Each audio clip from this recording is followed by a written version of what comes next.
So here we have the BMW 420d Sport Convertible Automatic on a 67 plate. We're going to start off by showing you around the outside of the car, and then we'll hop in and run through some controls on the inside. But from the outside you can see it's a two-door car with alloy wheels. I'll start off by showing you inside the boot, and then we can work our way around the rest of the car from there. In a situation where we find ourselves with the roof down, obviously boot space is somewhat limited because that is where the roof is stored, although you can see it's quite a long boot, so actually once you put stuff in there, there's a surprising amount of space. We also have reversing sensors, as you'll see in the rear bumper there. Okay, so we're just going to work our way back round to the front of the car, and then we'll hop in and run through those controls. But now that we've done a full circle of the car, you can see obviously it's in fantastic condition, but it's also a great looking car. Just briefly before we climb in, I think it's well worth seeing the interior from this exterior point of view. You get full leather seats, as you can see.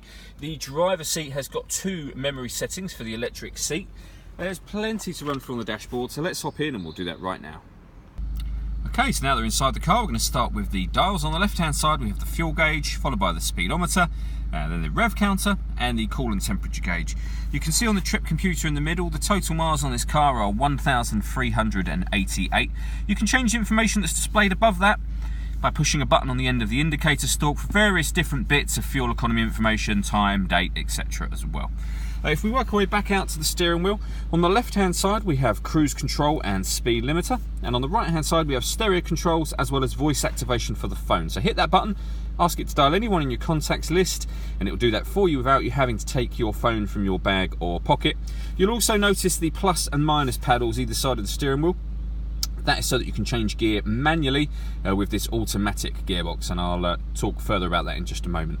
Over on the centre screen here is where you would pair your phone amongst other things. You can see this car has got satellite navigation, for example. There's a full video showing how that works on our website and on our Facebook page, which is well worth checking out. Now you can see me moving around various menus at the moment. Everything I do, I'm doing using the iDrive system just here. So this dial will take us through the various options. When we find something we want to look at, press this button down. It also moves to the right and to the left in various menus. That becomes handy, which I'll show you now. So satellite navigation we've already seen. If we go all the way to media and radio and push the button down, you can see this car's got DAB digital radio as well as FM, AM, a CD player. It also has Bluetooth audio, so once you connect your phone you can listen to music wirelessly as well as obviously being able to make and receive phone calls. It has a USB input as well, and then from here you can also make adjustments to your sound settings and what have you. You can pair a phone via the communication menu. You've then got your satellite navigation along with various different vehicle settings menus. Working our way down, we have the CD player and the dual zone climate control, so you can adjust the temperature independently on either side of the car. Fan speed is adjustable in the middle. Once you're happy with the temperature and the fan speed, that button will turn the air conditioning on or off again, of course, or you can hit auto and the car will take control of the fan speed itself to maintain those temperatures for you. You can override the fan speed as you wish or press auto and you'll go back to your previous settings.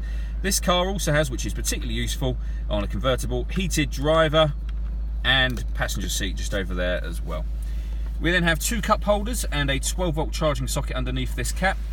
We have the fully automatic gearbox. If we put it into drive, we can shift it at any time we like, so stationary or in motion, over to the left, where we can then go up and down a gear manually, or you can use the paddles which I showed you a moment ago, whichever one works best for you. You can turn on or off the parking sensors from here. You can turn off traction control. And then you've got these buttons here. These will change the setup of the way the car drives. So you can put it in Sport mode or Eco Pro mode, and it will change the sensitivity of the accelerator pedal, the firmness of the steering, all to match the style of driving that you would prefer to use. You then have the iDrive, which we've been through already. And then you've got these buttons just here. We'll come back to this one in a minute when I show you the roof going up. But these two are particularly handy. Again, on a convertible, along with the heated seats, you have a heater within the seat that blows out hot air onto your neck. So this is the passenger seat that we're looking at here. There's 3 different settings. That will depend on how hard you'd like the air to be blowing out. But up on the seat itself, you'll see these vents just here, and you might just about be able to hear the air coming from them, but they will blow air out of the driver and passenger seat based on whether you have this turned on or not. Okay, so the last thing we're going to do is put the roof up on this car. So the button I showed you a moment ago, just give that a push down.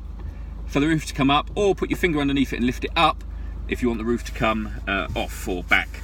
And then just keep your finger held on the button and the roof will come into place. Top section will now swing over and kind of latch into the front section of the car, the windscreen area. And once it's done, if you keep your finger on the button, all 4 windows will come up simultaneously as well. All that leaves me to say is thank you for taking the time to watch this video. If you'd like to come and see the car in person and have a test drive, please feel free to call any of our MJA sites. We'd love to hear from you soon.